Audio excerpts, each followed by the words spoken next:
Good morning, good afternoon, good evening. Zimbabweans, like many other African countries, they've been brainwashed into believing that the country's economic meltdown is a result of outsiders interfering in the country's development.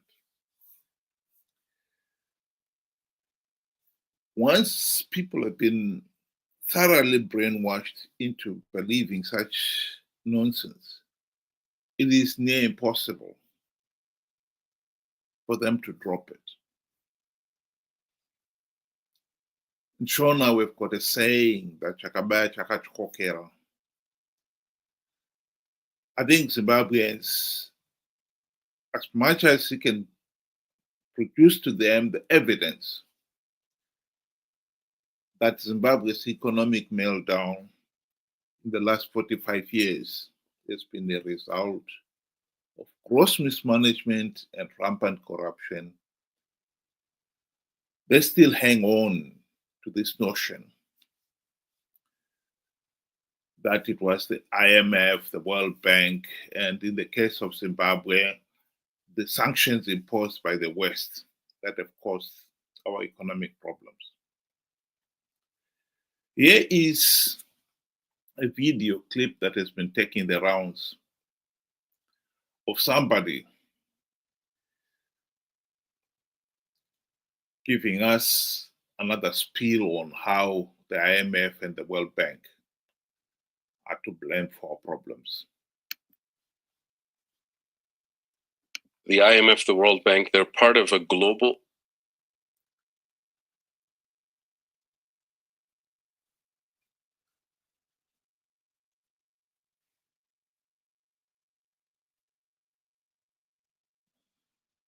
So it was the colonizers who established the UN, it's the colonizers who established the World Bank, the IMF, and who dominated the creation of the rest of the economic architecture.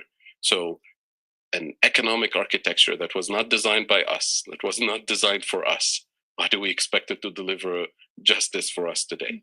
And I'll give you another kind of point that people should reflect on.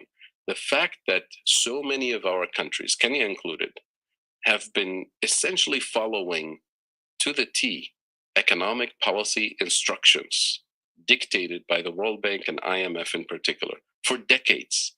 The fact that we are still in a debt trap today, deeper in debt traps today, means one of two things. Either that these institutions are actually incompetent and we shouldn't listen to them, or they're actually doing this as part of their intentional economic entrapment. It's got to be one or the other.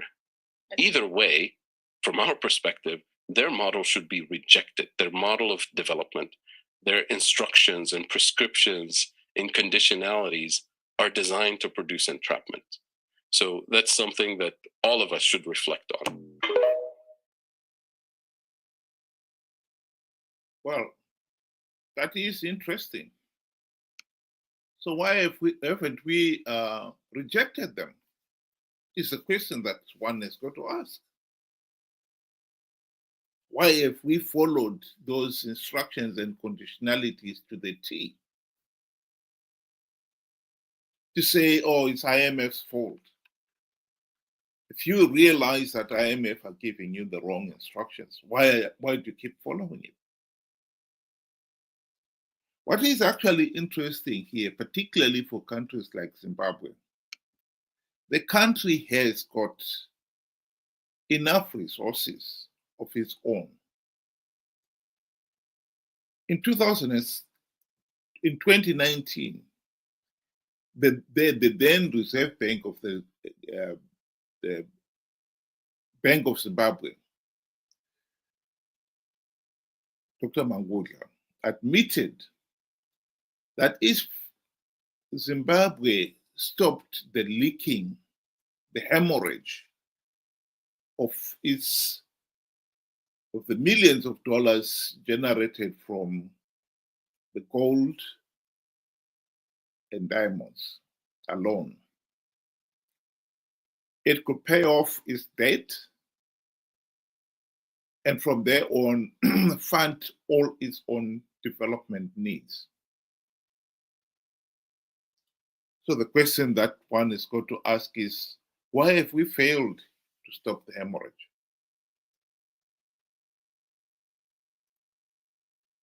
An Al Jazeera documentary in 2023 showed that Zimbabwe was losing as much as 80% of its US $2 billion gold export per year to smugglers. 80%. That's 1.6 billion US dollars a year in gold alone. If we were to add diamonds, lithium, platinum, and other rich resources, one immediately realized that this issue of blaming IMF is nonsense. It has only given those in positions of leadership the smokescreen behind which to hide the real cause of the country's economic meltdown. Corruption and gross mismanagement. Here is the late Prime Minister of the UK, Margaret Thatcher, speaking to the issue of good governance and why good governance is important for economic prosperity. Countries are not rich in proportion to their natural resources. If they were, Russia would now be the richest country in the world. Angola would be very rich, and there are many other countries that have a lot of natural resources, but they have not had an enterprise economy to develop those resources. Russia has everything: oil, gas, diamonds, platinum, gold, silver, timber, marvelous soil, but has been poor. She's also, on the second point, got very bad environment, the Aral Sea. I remember going to one communist country in about the 60s and seeing a powder coming out of a chimney of brown gas, which of course is a nitrous gas.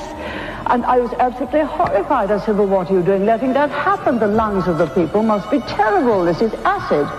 You can't let that go on. Tact has never been my strong point, as you know. And it is the countries that have had the wrong system, which have not created the wealth, have not cared about people. Look at the other side. Japan, no natural resources. Switzerland, no natural resources. Taiwan, no natural resources. It is the political system which enhances the enterprise of the people and gives it a framework within which to operate, which will deal with this poverty.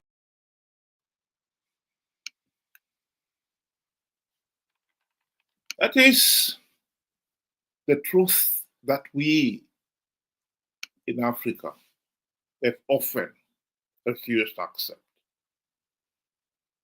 We can't deny that our economic failure has been our own doing.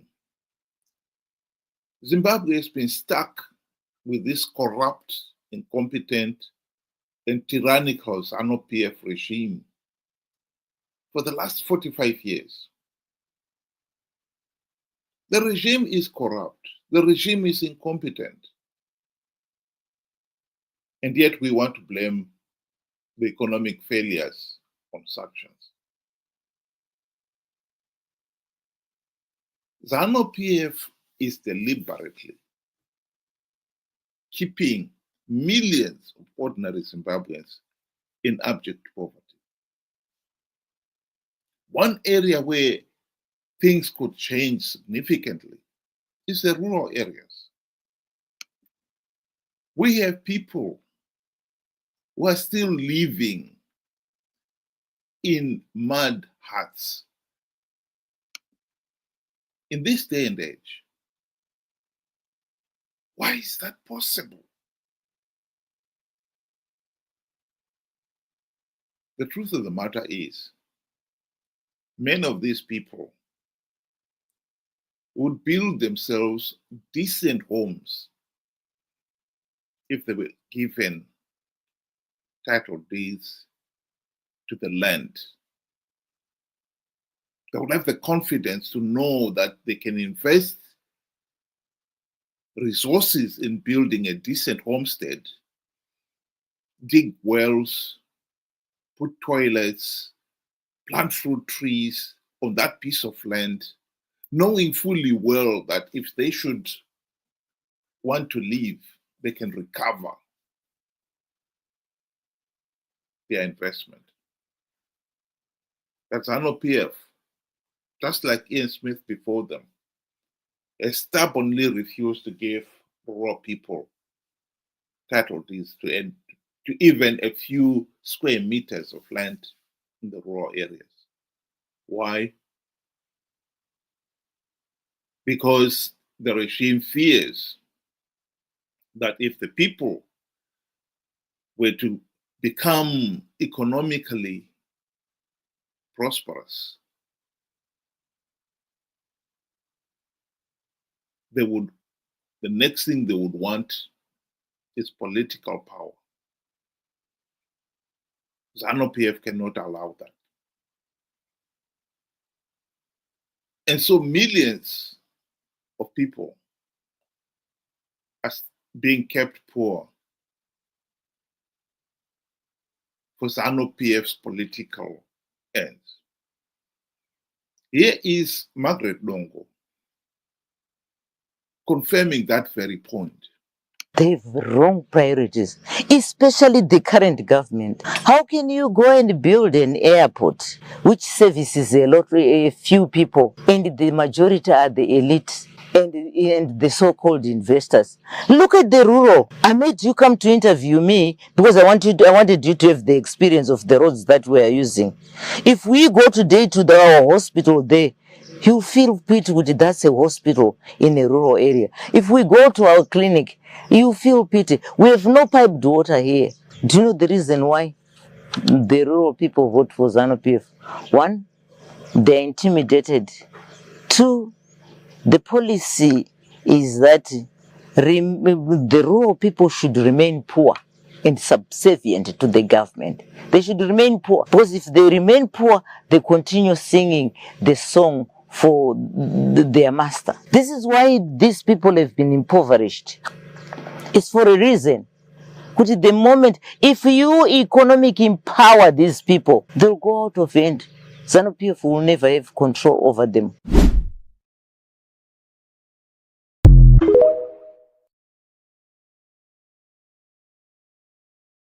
Truth that we must face and deal with.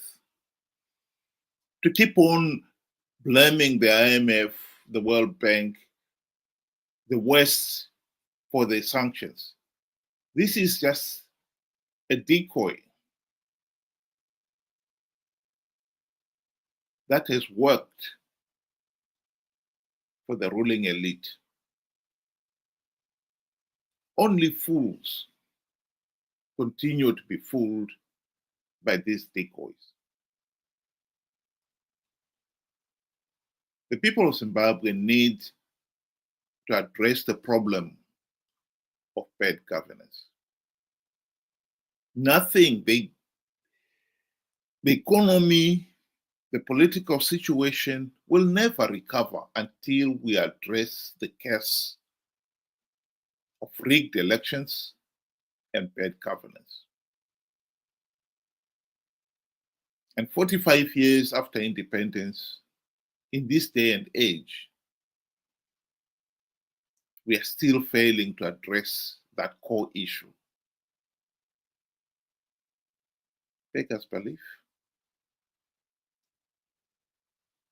We keep participating in flawed elections that are so flawed, so illegal, that the logical thing to do is to stop participating, and yet people still participate, knowing fully well that if you participate, to give the Zanu PF legitimacy.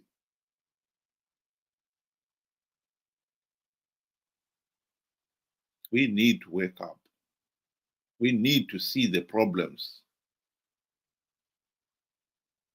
and not be fooled by some of these smoke screens, scapegoats.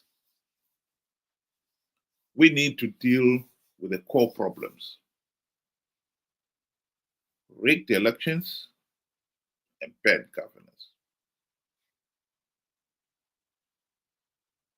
Thank you very much. Have a good day.